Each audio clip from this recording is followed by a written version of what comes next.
본문의 말씀은 다니엘이 벨사살 왕의 죄를 책망하는 이 말씀입니다. 벨사살 왕은 큰 잔치를 베풀었습니다. 교만하여서 하나님 성전에 금은 그릇을 가져다가 술을 먹었습니다. 우상을 찬양하였습니다. 하나님 앞에 교만한 죄를 지은 것입니다. 잔치 중에 하나님의 심판의 글자가 임합니다. 손가락에 나타나서 벽에 글자를 적었습니다. 벨사살 왕은 두려움 가운데 있었습니다. 글자를 해석하라고 합니다. 무당들을 불러보아서 해석하라고 했지만 해석하지 못합니다. 왕후가 와서 다니엘을 추천하였습니다. 벨사살 왕은 다니엘을 불렀습니다. 다니엘을 불러서 글자를 해석하라고 합니다. 벨사살 왕은 다니엘을 부를 때 네가 부왕 느부갓네살 왕이 유대 나라에서 잡아온 다니엘이냐라는 말을 하였습니다. 다니엘은 느부갓네살 왕 때 나라를 다스리는 총리였습니다. 총리의 역할을 잘 감당하였죠. 그런데 벨사살 왕은 이런 다니엘을 향하여서 한낱 포로에 불과한 사람이다 라고 말한 것이지요. 벨사살 왕은 느부갓네살 왕 때 등용된 인재들을 모두 다 바꾸었습니다. 새로운 인재로 바꾸었습니다. 다니엘은 사람들로부터 잊혀진 이런 존재였습니다. 벨사살 왕은 다니엘에게 글자를 해석하라고 합니다. 글자를 해석하면 상을 주겠다고 하였습니다.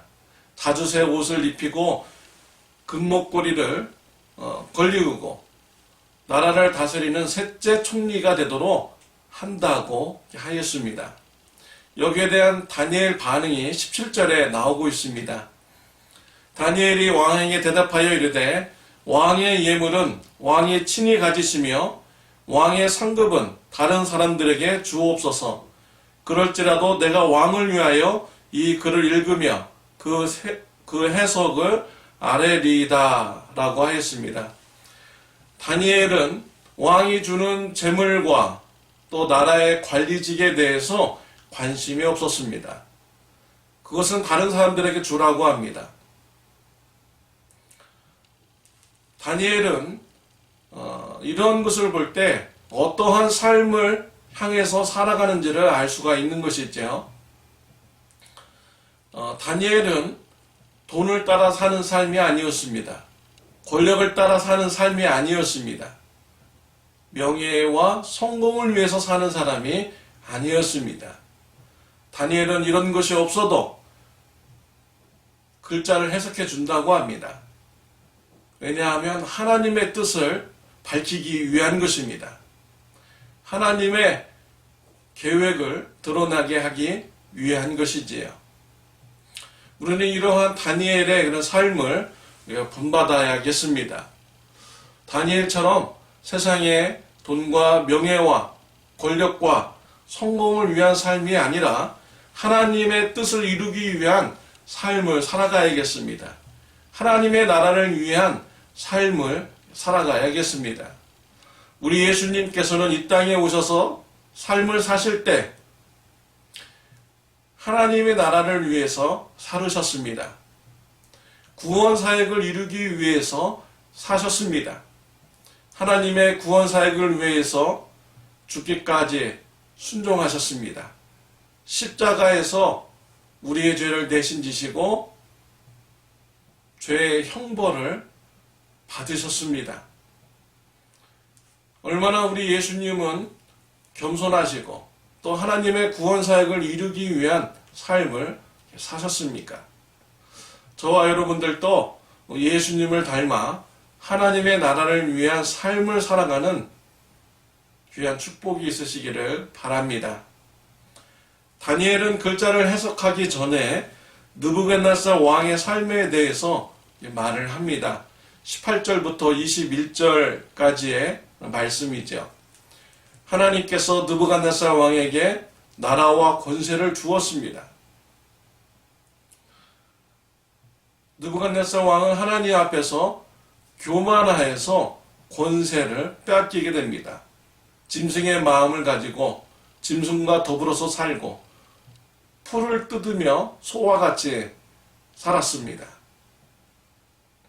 머리는 독수리의 머리털과 같이 되었습니다.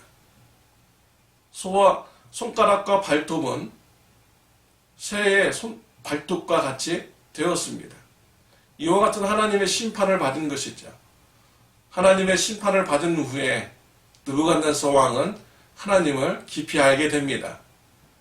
지극히 높으신 하나님께서 나라와 권세를 주장하시고 그가 원하시는 사람에게 나라와 권세를 주시는 분임을 알게 됩니다.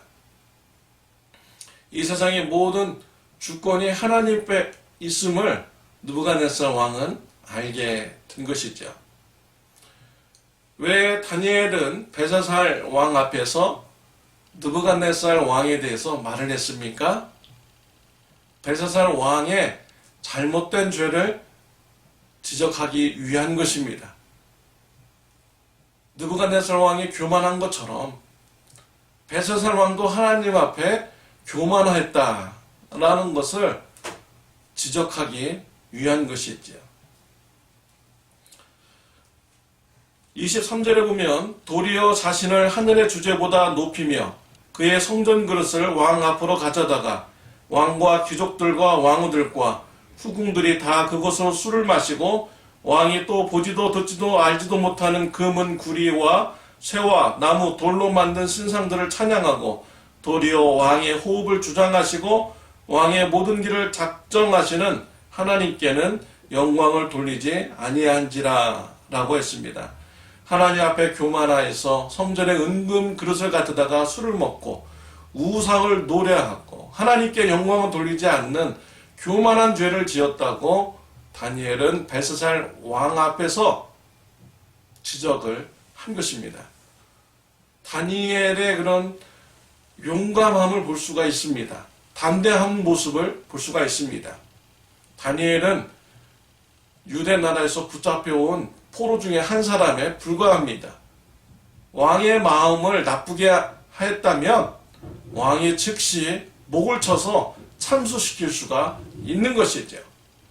그럼에도 불구하고 다니엘은 담대하게 벨사살 왕 앞에서 하나님의 뜻을 전하여 준 것입니다. 다니엘의 용기 있는 모습, 담대한 모습입니다. 이것이 바로 성령 충만함의 이런 모습인 것이죠. 성령 충만하면 두려움이 사라집니다. 용기가 나타나게 됩니다. 에베소서 5장 18절 말씀에 보면 술 취하지 말라 이는 방탕한 것이니 오직 성령으로 충만함을 받으라 라고 했습니다. 예수님의 제자들에게 성령 충만함을 받으라 라고 했습니다. 성령 충만 받는 저와 여러분들이 되시기를 바랍니다. 담대하고 용기 있는 신앙인이 되시기를 바랍니다. 스데반 집사님이 성령 충만하였습니다. 유대인들 앞에서 담대하게 하나님의 말씀을 전하였습니다. 죽일 것 같은 살기가 드는 눈빛으로 바라보아도 다니엘 스데반 집사님은 담대하게 하나님의 말씀을 전하였습니다. 돌에 맞아 죽는 순간에도 제자다운 삶을 살아갔습니다. 순교를 잘 감당하였습니다. 또 베드로가 성령 충만하였습니다. 예루살렘 교회가 성령 충만함을 받자 방언이 터지게 됩니다. 유대인들이 술 취했다고 조롱합니다. 베드로는 그 유대인들 앞에서 담대하게 방언이 무슨 현상인지 증언합니다. 구약에 예언된 마지막 때에 임할 성령님의 역사다라는 것을 증거하게 됩니다. 베드로는 전에 예수님을 모른다고 3번 부인한 자였습니다. 사람들한테 들킬까봐 숨어있던 사람이었습니다. 그런데 베드로는 이제 유대인들 앞에서 담대하게 하나님의 말씀을 전하고 또 예수님의 증인으로서의 그런 말씀을 전하는 자가 되었습니다. 이게 바로 성령 충만한 이런 모습인 것이지요. 사랑하는 성도 여러분, 성령 충만한 삶을 살아가시는 저와 여러분들이 되시기를 바랍니다. 어제 추수감사절을 가족들과 잘 지내셨는지요? 어제 참좋은교회에서는 오전에 프리런치 행사를 하나님의 은혜 가운데 잘 마쳤습니다. 교회에 있는 홈레스 분들에게 치킨 누들숲과 빵을 전달해 주었고요. 교회 근처에 있는 홈레스 쉘터에 찾아가서 그 근방에 있는 홈레스들에게 음식을 이렇게 나누어 주었습니다. 여러분 기도해 주셔서 하나님의 은혜 가운데 아무 사고 없이 잘 마치게 되었습니다.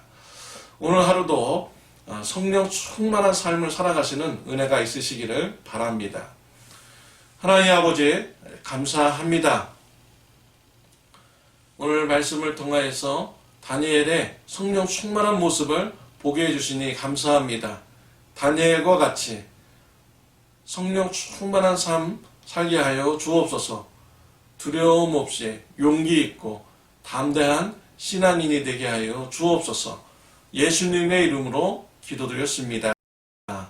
아멘.